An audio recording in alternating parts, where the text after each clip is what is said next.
হঠাৎ করে নদী এত মাতাল হয়ে গেল কিভাবে সেটাই তো বুঝতে পারছি না। ঝড়ও তো হচ্ছে না, বৃষ্টিও তো নেই, শুধু শুধু এত বড় বড় ঢেউ। মাছ ধরবার জন্য আমরা কতটা ভেতরে চলে এসেছি সেটা খেয়াল করে দেখেছিস?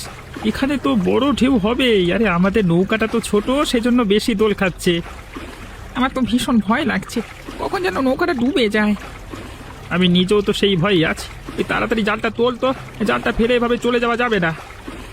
জালটা তো অবশ্যই তুলতে হবে। কদিন আগে যে জালটা আমরা কিনেছিলাম, এইভাবে নদীর মাঝখানে এটা ফেলে যেতে পারি না, তাহলে নিঃস্ব হয়ে যাব। এ কি, নৌকা ফেটে জল উঠছে তো, মনে হচ্ছে নৌকাটা ডুবে যাবে। এবার মনে হচ্ছে মরেই যাব। তাড়াতাড়ি ঝাঁপ দাও, সাঁতার কেটে কোনো মতে কিনারায় যেতে পারলে হয়। নৌকার কথা বাদ দাও, জলের কথা বাদ দাও, উড়ে বাবা আগে বাঁচাও।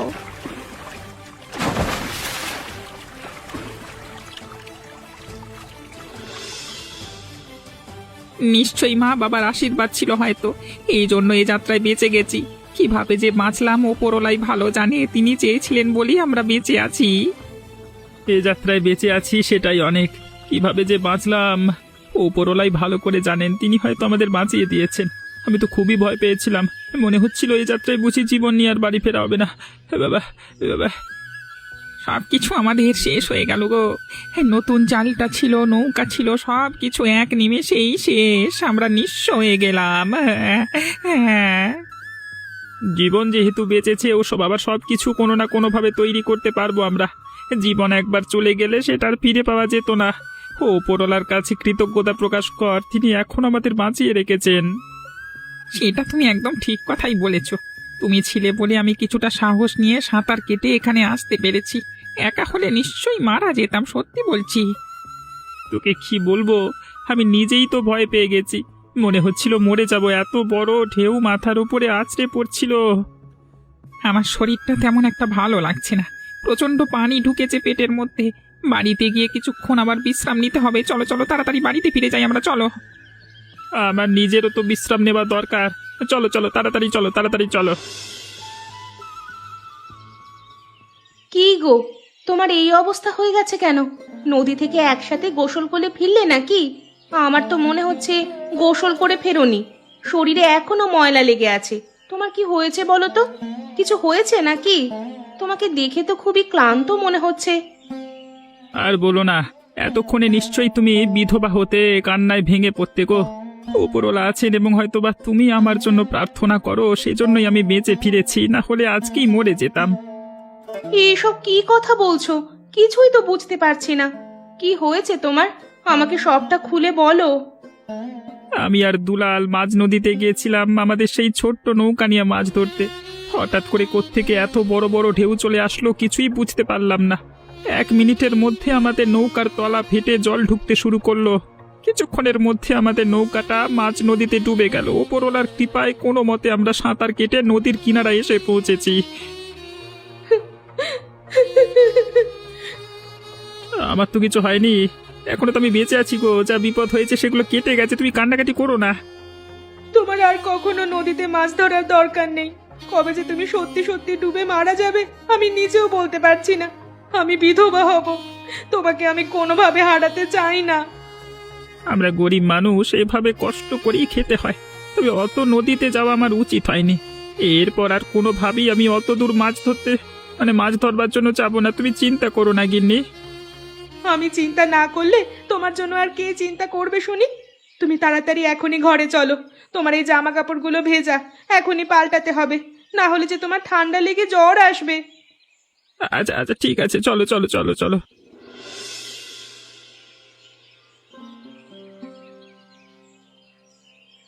কি রে ফুলকলি, হঠাৎ করে তুই আমার বাড়িতে?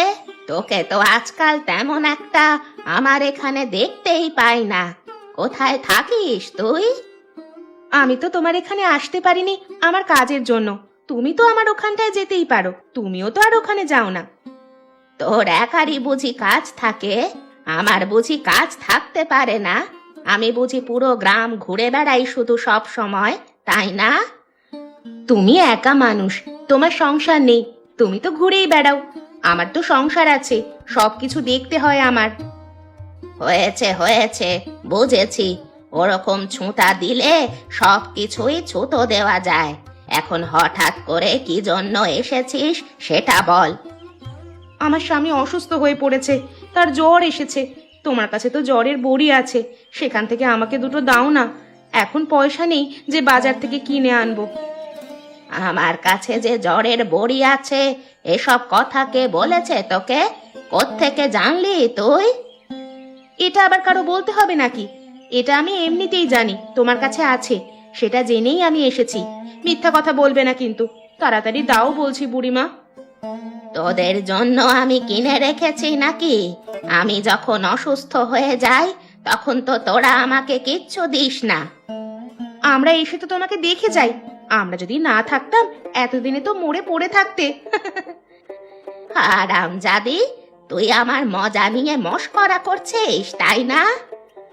আমি তো মজা করবই, মজা করে আরো অনেক কিছুই তোমাকে বলতে পারি। তুমিও তো আমাকে হারামজাদি বললে, আমি কিছু বললাম? তাড়াতাড়ি তুমি জ্বরের বড়িগুলো আমাকে দাও বুড়িমা, আমি তাড়াতাড়ি বাড়িতে ফিরবো।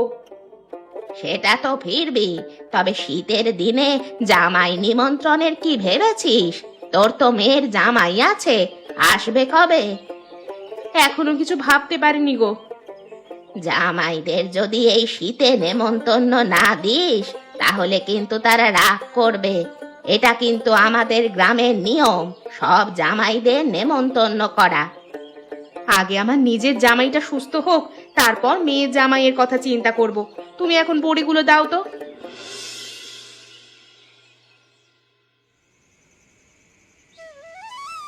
তোমার শরীর এখন কেমন লাগছে গো? আগের তুলনায় একটু ভালো লাগছে। কোথায় গিয়েছিলে তুমি? আমি তো এখন যাইনি, আমি তো বিকেল বেলা গিয়েছিলাম বুড়িমার কাছে। তার কাছে জ্বরের বড়ি ছিল, সেগুলো তোমার জন্য আনতে। তুমি তো ঘুমিয়েছিলে। একবার ঘুম ভেঙেছিল, ঘুম থেকে উঠে দেখি তুমি নেই, তোমাকে ডেকেছিলাম। ও আচ্ছা, আমি তো একটু কাজে গিয়েছিলাম। কিছু লাগতো নাকি তোমার? না না, কিছু লাগতো না, এমনিতেই ডেকেছিলাম। শোনো, তোমার কাছে একটা কথা বলার ছিল। বলো বলো, কি বলবে বলো। শীত তো চলে আসলো। শীতের দিনে মেয়ে আর মেয়ের জামাইকে তো অবশ্যই নেমন্তন্ন করা উচিত, না হলে তো মেয়ের বদনাম হবে। সব কিছুই আমার মাথার মধ্যে আছে, আমি যে কি করব বুঝতে পারছি না। তবে তুমি চিন্তা করো না, কিছু একটা ব্যবস্থা তো করতেই হবে। আচ্ছা ঠিক আছে, তুমি ভেবে দেখো কি করা যায়। আমি তোমার জন্য খাবার আনছি, খাবার খেয়ে জ্বরের বড়িগুলো খেয়ে নেবে।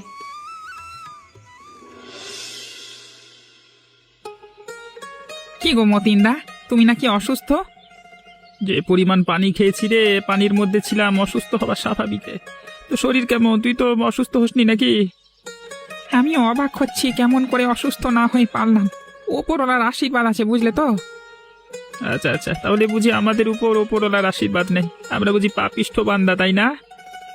আমি আমি আবার সেটা কখন বললাম? যাই হোক, বাদ দাও। তোমাকে এবার এত চিন্তিত মনে হচ্ছে কেন? শীত চলে আসলো রে, মেয়ে জামাইকে অবশ্যই নেমন্তন্ন দিতে হবে। এটা তো গ্রামের নিয়ম, না দিলে তো আমার মান ইজ্জত থাকবে না। মেয়েরও কেলেঙ্কারি রে। বাপ যেহেতু হয়েছো, এসব তো করতেই হবে। কি করব বলো? নিজের ঘরে খাবার চলছে না, কিভাবে কি করব সেটা নিয়েই ভাবছি। আমরা নিজেরা না খেতে পারলেও জামাইকে শীতে অবশ্যই নেমন্তন্ন করতে হবে, না হলে তো সমাজে নাক কাটা যাবে। সব কিছুই ভাবছি রে। ওদিকে কি না আমার মেয়েটাকে আবার তারা কি না বলে। ঠিক আছে ঠিক আছে ঠিক আছে, তুমি যাও যা দুলার, আমি দেখি কি করা যায় এদিকটা। যা।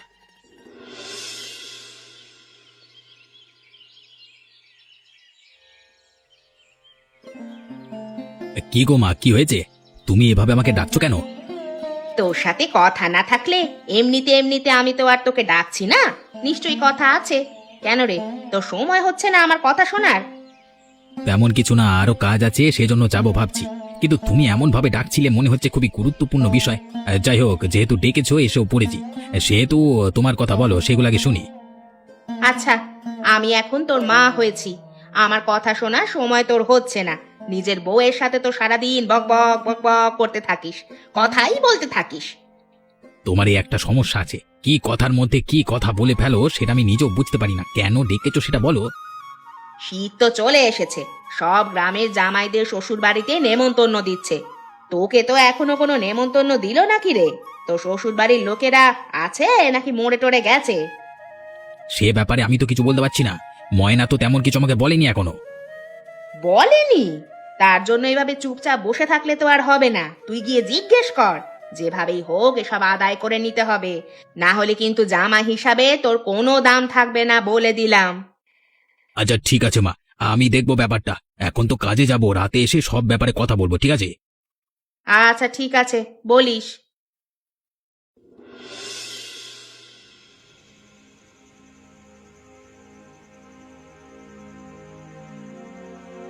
কি হয়েছে, তুমি অন্ধ হয়ে গেছো নাকি? দেখছো আমি কাজ থেকে ফিরে এসেছি, তাও এখানে বসে আছো? কি হয়েছে? তুমি আসা মাত্রই আমার সাথে খারাপ ব্যবহার করছো। এরকম খারাপ ব্যবহার তো কোনোদিন করনি তুমি। কি হয়েছে তোমার? আগে তোমার সাথে ভালো ব্যবহার করেই তো তোমাকে বেশি লাই দিয়ে ফেলেছি। এখন আর সেসব চলবে না। এখন তুমি আমার ব্যবহার দেখতে পাবে। শুধু শুধু তুমি আমার সঙ্গে এমন করছো কেন? আমি কি করেছি? শুধু শুধু আমি তোমার সাথে কিছুই করছি না। কাজ থেকে এসেছি, আমার খাতির যত্ন করবে, আমার কিছু লাগবে কিনা সেগুলো জিজ্ঞেস করবে, পানি এনে দেবে, গামছার জন্য গামছা এনে দেবে, খাবার এনে খাবার রাখবে। কিন্তু তা না করে তুমি এসে এখানে বসে আছো, তাই না? তুমি আর আমি মিলে সবসময় তো রান্নাঘরে গিয়েই খাবার খাই, কখনো তো এখানে তোমার জন্য খাবার আনি না। আজকে হঠাৎ কি হলো? ধ্যাৎ সালার বেটি, এত কৈফিয়ত তোকে আমি দেবো নাকি? দাঁড়া দাঁড়া, তোকে এক্ষুনি মজা দেখাচ্ছি। আমার মুখে মুখে তর্ক করছিস, এত বড় সাহস তোর?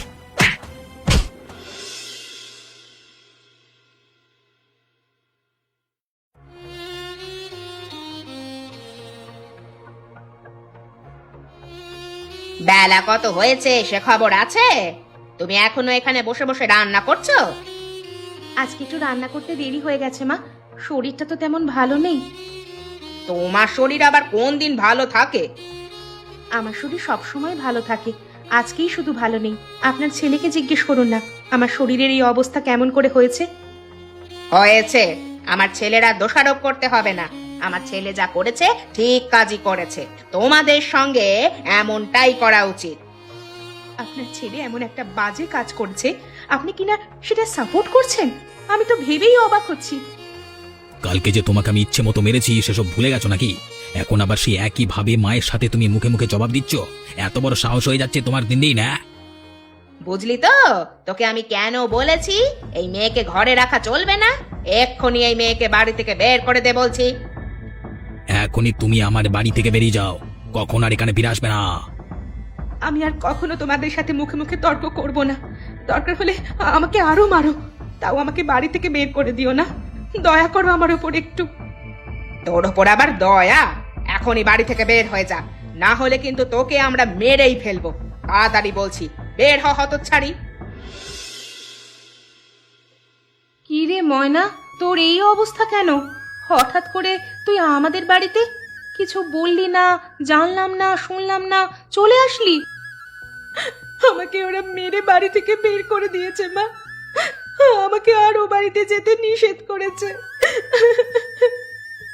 এ তুই কি বলছিস মা? হঠাৎ করে ওরা তোর উপরে এত অত্যাচার করলো কেন? কিছু করেছিস নাকি তুই? বিশ্বাস করো মা, আমি ওদের সাথে কিছুই করিনি। ওরা শুধু শুধু আমাকে মেরেছে, রাতে মেরেছে, দুপুরে আবার মেরে ঘর থেকে বের করে দিয়েছে। কেন এমনটা করলো তোর সাথে? কি হয়েছে সবটা আগে আমাকে খোলসা করে বল। তোমাদের যে কিভাবে কি বলবো সেটাই তো বুঝতে পারছি না। শীত চলে এসেছে, তোমরা এখনো জামাই বাড়িতে নেমন্তন্ন দিতে যাওনি। আশেপাশে যত বাড়ি আছে সবাইকে সবাই নেমন্তন্ন দিয়েছে। সেজন্য আমার শাশুড়ি তার ছেলেকে আমার উপর লেলিয়ে দিয়েছে আমাকে মারার জন্য। হায় রে, শেষ পর্যন্ত আমাদের জন্য আমাদের মেয়েটাকে এভাবে মার খেতে হলো। এই দুঃখ আমি কিভাবে ভুলবো? এখনই মন চাচ্ছে মরে যাই। তোমরা তোমরা কিছু একটা করো, না হলে তো আমার সংসারটা ভেঙে যাচ্ছে মা। তুই কোনো চিন্তা করিস না মা, তোর বাবা আসুক কাজ থেকে, তার কাছে সব বলবো। তিনি নিশ্চয়ই কোনো একটা ব্যবস্থা করবেন। আগেও আমরা আলোচনা করেছি। তুই আগে ঘরে চল, তোর ব্যথার জায়গায় একটু মলম লাগিয়ে দি।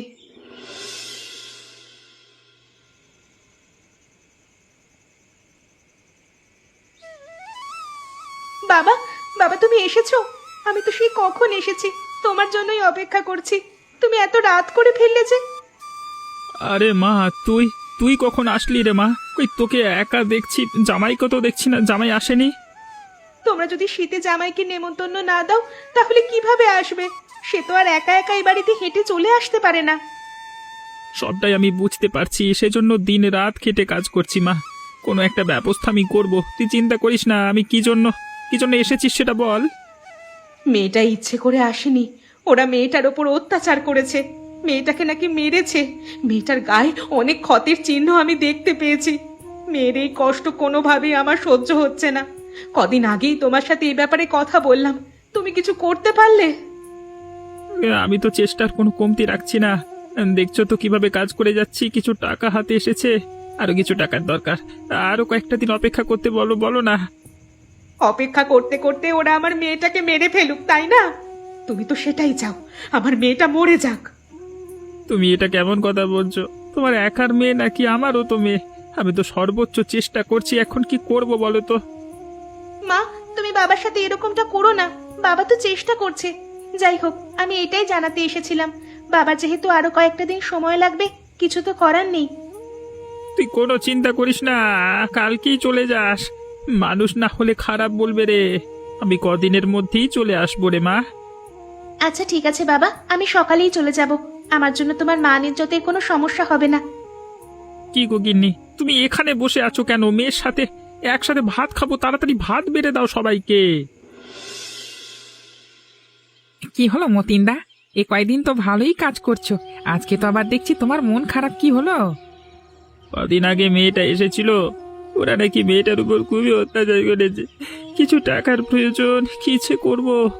যে টাকা এখান থেকে রোজগার করি, নিজেরাই চলতে পারি না, অল্প কিছু টাকা জমিয়েছি। কি বলছো কি? ওরা তোমার মেয়ের উপরে অত্যাচার করেছে, এটা কেমন কথা হলো? সপ্তাহখানেক আগে এসেছিল, আমি অনেক বুঝে তারপর মেয়েটাকে পাঠিয়েছি। কই কই একবার দেখতে যাব, তাও তো যেতে পারিনি। ওরা আবার মেয়েটাকে মারছে কিনা সেই চিন্তাই করছি। না না না না, এটা তো তোমার করা উচিত হয়নি। তুমি তো একবারও আমাকে বলোনি, নিশ্চয়ই তাহলে কোনো একটা ব্যবস্থা করতাম। তুমি আর কি ব্যবস্থা করবে? তুমি তো আমার সাথে একাই কাজ করো। নৌকাটা ডুবলো, কিছুই আর রইলো না আমাদের। নতুন নৌকা এবং জাল করবার জন্য আমি কিছু টাকা জমিয়েছি।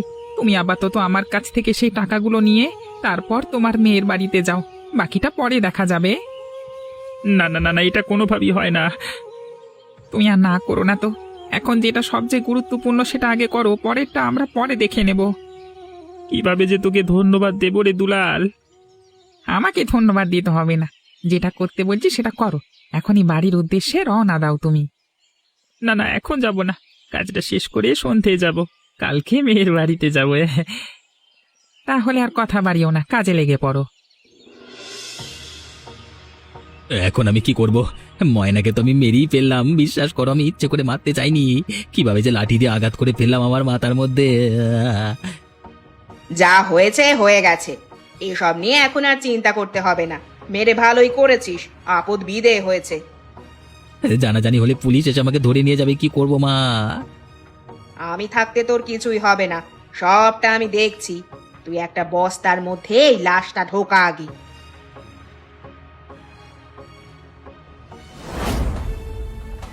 আয় ওপরওয়ালা, আমার মেয়ের এ কি অবস্থা!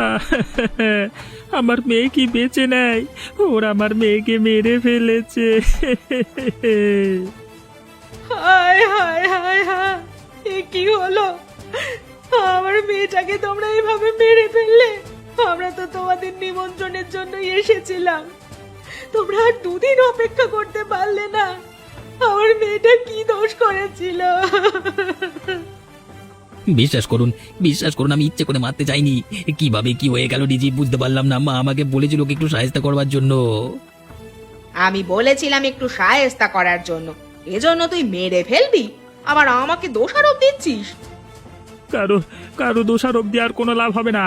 আমার মেয়ে তো চলেই গেল। তবে আমি বলছি, তোমাদের যদি জেলের ভাত না খাওয়াই তাহলে আমার নাম মতিন না। শুধু জেলের ভাত নয়, এদেরকে আমি ফাঁসির কাঠগড়ায় দাঁড় করাবো, দেখে নিও।